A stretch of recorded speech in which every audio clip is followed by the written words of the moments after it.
Watching News at Prime, let's pick up on this now. South Africa has been free from load shedding for almost 2 weeks now. Eskom saying this is due to a sustained availability of generation capacity and adequate emergency services, or emergency reserves, I should say. Newzroom Afrika's Masechaba Dlamini has this report. The intensity of load shedding is reducing. Those are the words of Electricity Minister Dr. Ramokgopa. Ramokgopa has expressed his confidence in the country's plan to end load shedding, highlighting a reduction in the intensity of power cuts. The minister was giving an update on the implementation of the Energy Action Plan.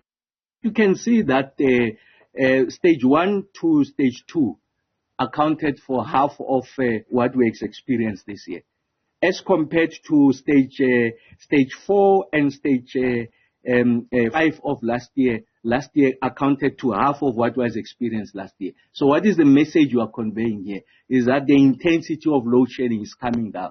And that's the point I make all the time. It's just a general appreciation on the trend line. That there's that appreciation now. Oh, okay, that's the trend line that we are experiencing. Ramokgopa explained why the country is seeing decreased load shedding. We made the point that the ramping up of plant maintenance, very important.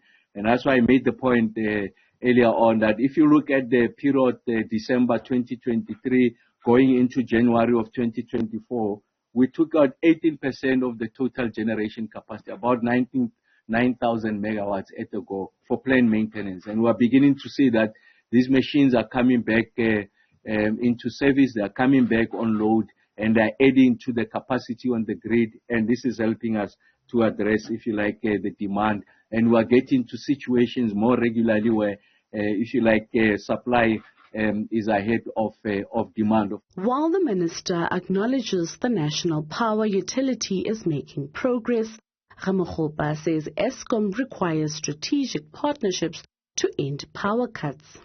Our problems with regards to load shedding will not be solved by Eskom. Eskom alone. It's a major player, at least in the short term. But I think you need the additional generation capacity.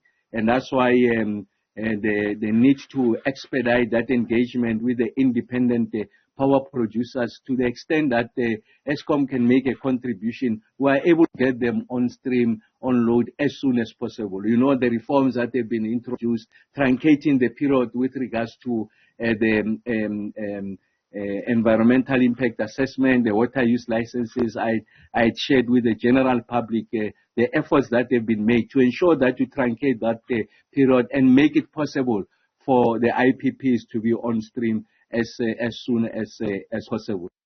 Minister Ramokgopa reiterated the importance of planned maintenance as part of the solutions implemented by Eskom, which are beginning to bear fruit. For Newzroom Afrika on Channel 405, I'm Masechaba Dlamini in Johannesburg.